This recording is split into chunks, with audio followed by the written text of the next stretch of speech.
Mwongeye kwirirwa nshuti bavandimwe abari hafi ndetse na kure, hakurya y'imigabane, hakurya y'inzuzi, hakurya y'ibiyaga, hakurya y'Afurika y'Iburasirazuba, hakurya y'imipaka ndetse n'abari hano mu gihugu cyacu. Muri aho neza?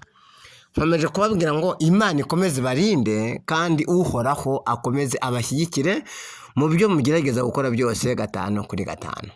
Hari ibyo nagerageje gukoreraho ubusesenguzi, niyo mpamvu nshaka kugira ngo tubiganireho mu izina rya Yesu. Itorero ryugarijwe n'ibintu bitatu kandi bikomeye. Itorero ryugarijwe n'ibintu bitatu kandi bikomeye. Icya mbere cyugarije itorero, ryugarijwe n'imbaraga z'umwanzi Satani, entre parenthèse imbaraga za Illuminati. Ryugarijwe n'urusobe rw'ibibazo. Ryugarijwe no gutakaza ibihe byo gusenga n'inyigisho z'ubuyobe muri rusange. Izo ngingo uko ari 3 nizo tugiye kuganiraho. Tukaduhere ku ngingo ya mbere ivuga ngo itorero ryugarijwe n'imbaraga z'umwanzi Satani, entre parenthèse ryugarijwe n'imbaraga za Illuminati. Nshuti bavandimwe, nyemerera tuganire ku idini rifite ibimenyetso rikorana na Illuminati. Ubwo nyine ngiye kubabwira ibimenyetso cyangwa abahagarariye idini cyangwa abakozi b'Imana, ibibaranga n'urwo rusengero n'ibibaranga muri rusange. Icya mbere, idini rikorana na Illuminati ryigisha inyigisho z'ibitangaza zitarimo kwihana, kuko hakoreshwa imbaraga idasanzwe iva kuri Satani. Ingingo ya kabiri, bigisha abantu yuko bamurikira abandi ariko bitandukanye n'urumuri dusoma muri Bibiliya. Gatatu, bagira umwuka wo guhuha abantu bari mu rusengero bose bakiceka hasi cyangwa bakitura hasi. Bagira ibirango bya piramide mu rusengero, ibishushanyo usanga biri mu nguni y'urusengero.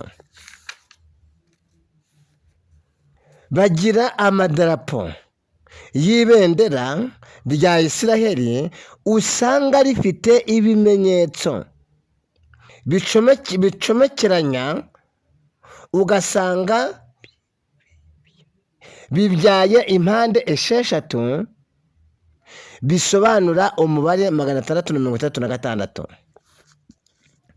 Mu rusengero usangamo igitereko cy'amatabaza nka cya kindi cyabaga mu nzu y'ibonaniro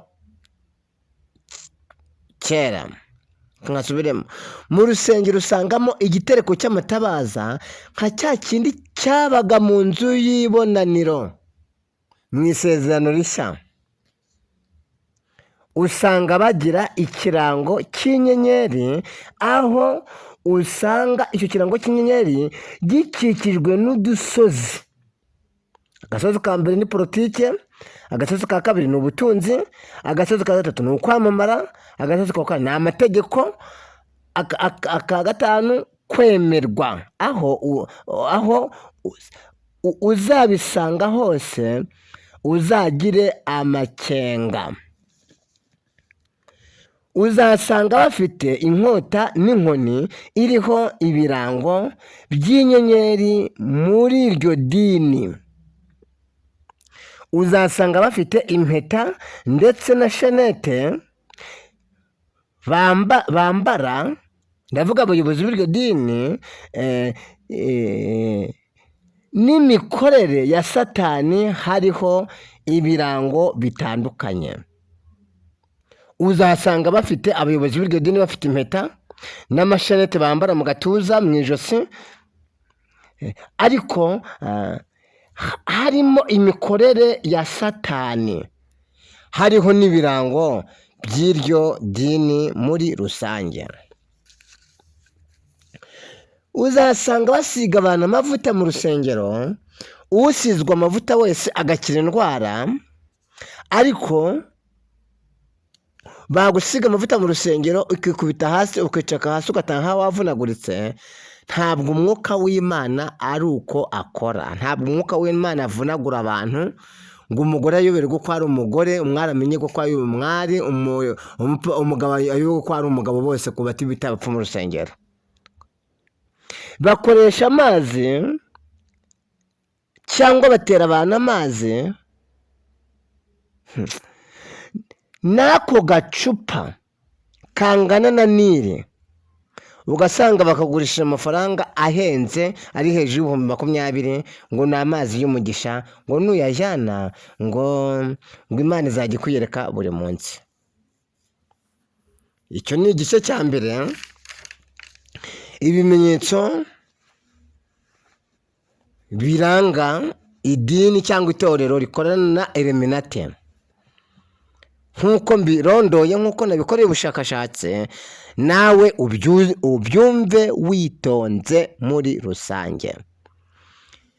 Ingingo ya 2 iravuga ngo reka tuvuge ku itorero rifite ibibazo ndetse no gusubira inyuma mu buryo bw'umwuka no mu buzima busanzwe. Itorero rifite ibibazo ndetse no gusubira inyuma mu buzima busanzwe. Icya mbere, itorero uzasanga rikora amanama y'urudaca bikagera ku rwego y'uko abakirisitu binuba. Ayo manama uzamenye ko itorero rifite ibibazo. Itorero uzasanga rikora amanama y'urudaca abakirisitu bakagera ku rwego rwo kuyinuba, uzamenye ko muri iryo torero ryugarijwe n'ibibazo.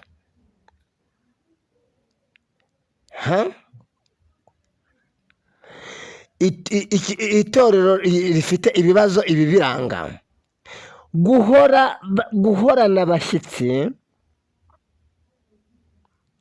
babigisha b'ijambo ry'Imana, ukwezi gashira, ukwa 2, ukwa 3, umwaka ugashira undi ukaza, uzamenye ko iryo torero rifite ibibazo.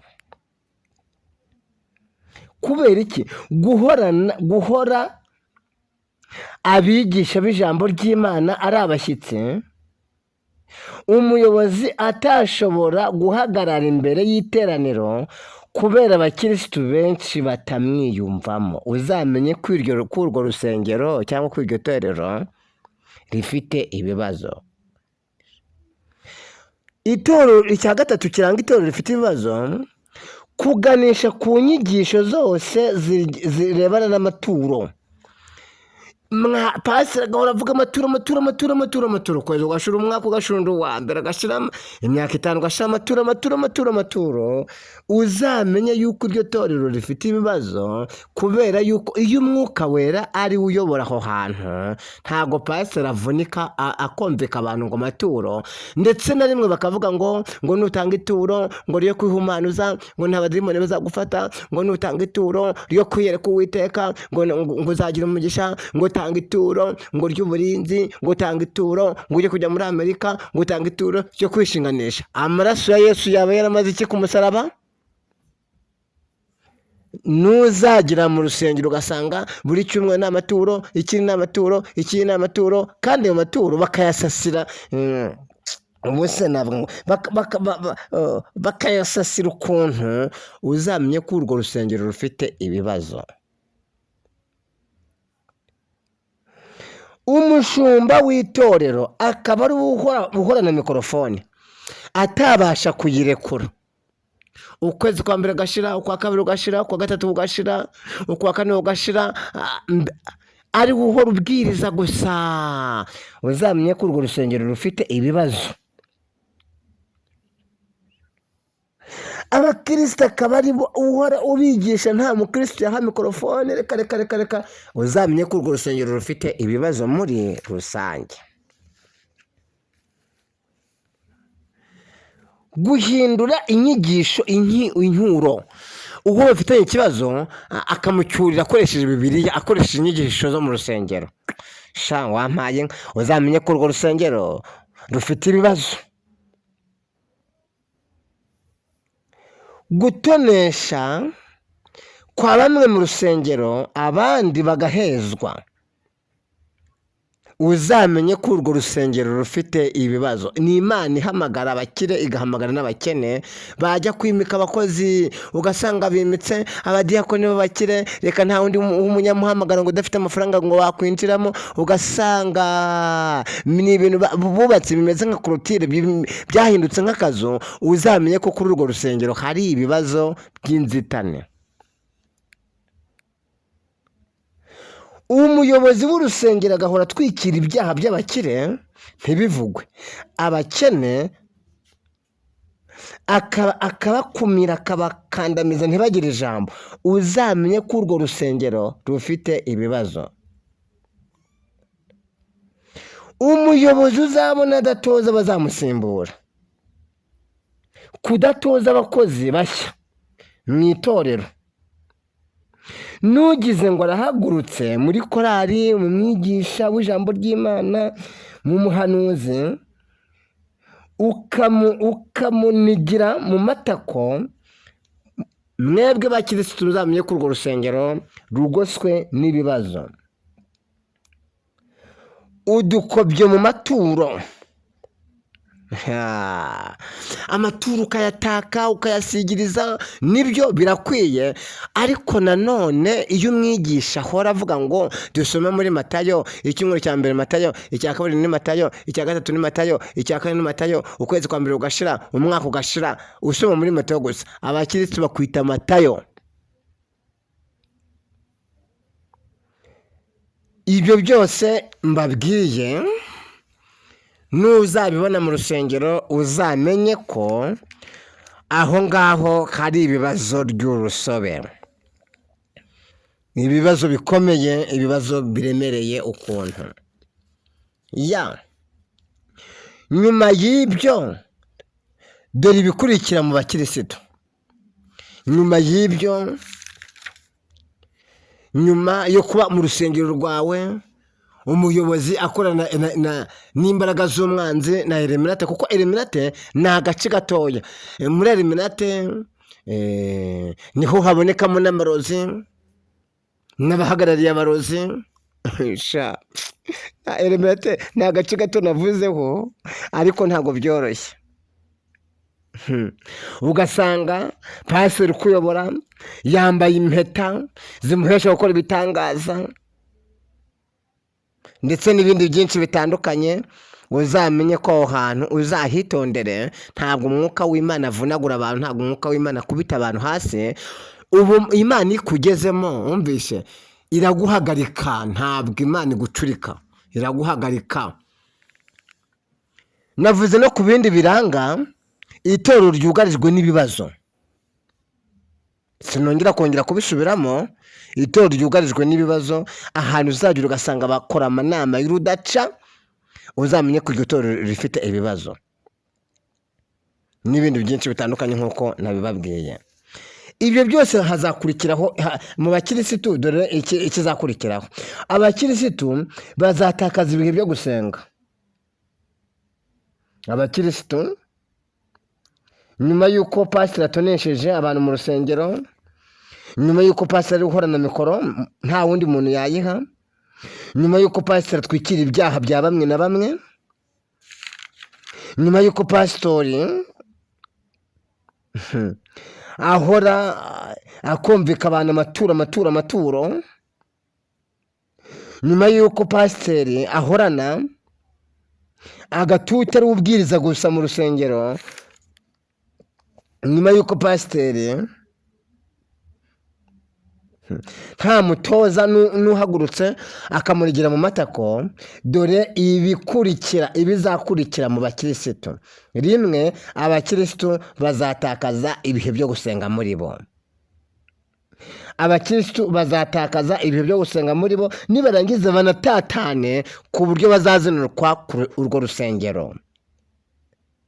Abakirisitu ntibazigera bitabira amateraniro muri rusange. Bakora umurimo binuba ndetse bagahora ku rutoto. Pasiteri abahoza ku rutoto. ikizakurikiraho bazakora umurimo binuba, ndetse na pasitori abahoze ku rutoto. Bazatakaza ibihe by'umwuka mu ubugingo bwabo busubira inyuma, cyangwa bazatakaza ubusabane bagiraga hagati yabo n'Imana yabahamagaye. Bazagirana muri bo amacakubiri no kutiyumvanamo muri rusange. Icyanyuma kizabakurikira, hazakurikiraho gukora ibyaha ku mugaragaro cyangwa mu ibanga. Hari ibyaha bikorwa mu ibanga, hari n'ibindi bikorwa ku mugaragaro. Ibikorwa mu ibanga ni ugusambana, ni ukujya kuraguza, n'ibindi byinshi bitandukanye. Ibikorwa ku mugaragaro ni ukunywa inzoga, ni itabi, n'ibindi byinshi bitandukanye. Iyo byageze aho, usanga abantu biyobora umwuka w'Imana yarabateye umugongo kera.